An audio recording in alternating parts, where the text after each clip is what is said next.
Now, from sea to shining sea of the United States of America, student protests have erupted this week. Notably, in UCLA on the West Coast, riot police were sent in, whilst this morning in New York, Mayor Eric Adams announced hundreds of arrests and declared outside agitators were radicalising students at Columbia University in Manhattan. Well, our very own Stephen Edginton, GB News US Correspondent, is at George Washington University in Washington, D.C., where there are yet further protests. Stephen, what's the scene on the ground?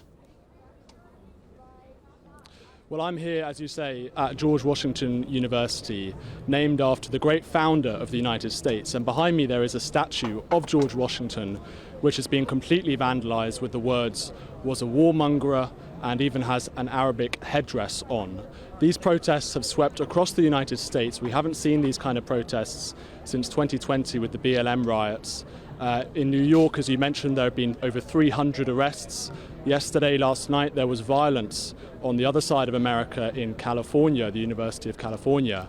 And I'm actually here, as you say, at George Washington University, and we tried to speak with some protesters. We wanted to speak with some of the pro-Palestine people. No one, unfortunately, wants to speak to us. We asked many, many people. However, we did find one person, Alvin. He is a student at George Washington University, and I wanted to get your perspective, Alvin. Yeah, sure. So, what do you think about these protests? Yeah, so I'm firmly opposed to these protests.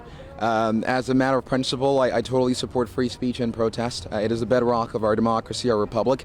But it is not free speech when you start, blocking the streets, occupy university grounds when the school has been very cleared that this is a violation of campus policy.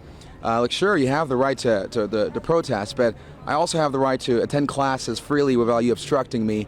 And so these students, they've totally occupied university grounds. They've blocked the streets for as far as I can remember. This is illegal. This is in violation of school policy.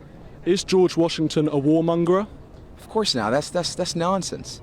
It makes no sense whatsoever. But I think it speaks to a broader point about these protests, which is that it seems more of like an intersectional exercise of ideology. Many of these kids here, I don't think they're actually here because they care about Palestine. I think they're here because they think they're doing something good. They're causing some positive change in the world, frankly. What do you think of their calls for revolution? Yeah, it's quite disturbing, frankly. It's like, I'm all in support of free speech and free expression, but when you start chanting from the river to the sea, which is essentially calling for the state of Israel to be wiped off the map, when you start calling for intifada revolution, harkening back to the movement in Gaza in the late 1980s, that is very disturbing. Some of these calls, I think, are calling for genocide, frankly. And the fact that the administration, doesn't seem to be interested in condemning this stuff, I think shows complicity on their part, frankly. Thank you so much, Alvin. Really appreciate your time there. Thank you.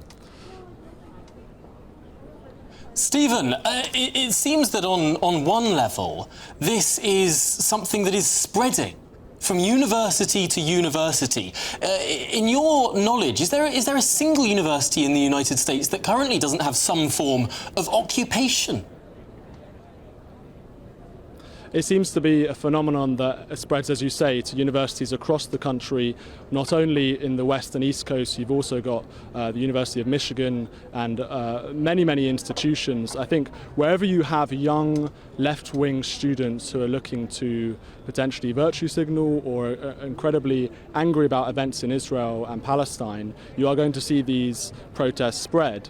And unfortunately, we saw violence last night in California. Obviously, this hasn't happened here yet in George Washington University, but actually, interestingly enough, very soon there are going to be some Congress people coming to George Washington from the Republican Party, actually literally just down the road from where we're standing, and they're going to be coming and talking to some of these protesters, and it'll be interesting to see the reaction from some of these people here today.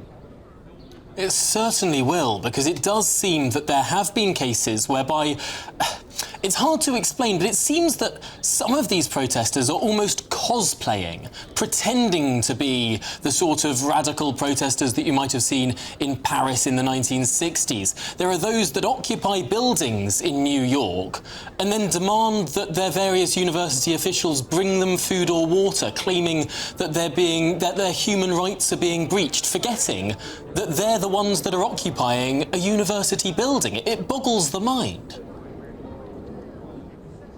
It certainly is causing major disruption to students, many of whom have paid thousands, tens of thousands of dollars for their tuition, and they simply want to get into their universities and learn and complete their degrees. Unfortunately, some of their peers and colleagues believe it's more important to protest events thousands of miles away.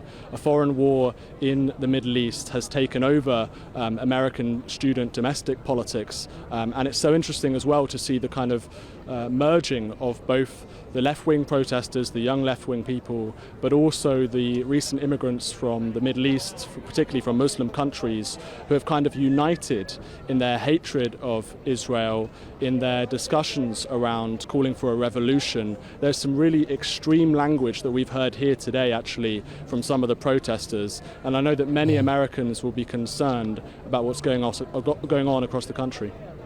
No, certainly. Very, very true. Stephen Edginton, thank you very much for bringing us the very latest there at George Washington University in Washington, D.C. Now, I have to say, as a Brit, seeing so many American students correctly determine that George Washington was indeed a warmongerer, a traitor to the crown, perhaps this is, after all, a protest calling for the United States, or those states that became the United States, to return properly to the British crown. Perhaps that's just me being optimistic there. I don't think that's necessarily what they were thinking. But coming up next...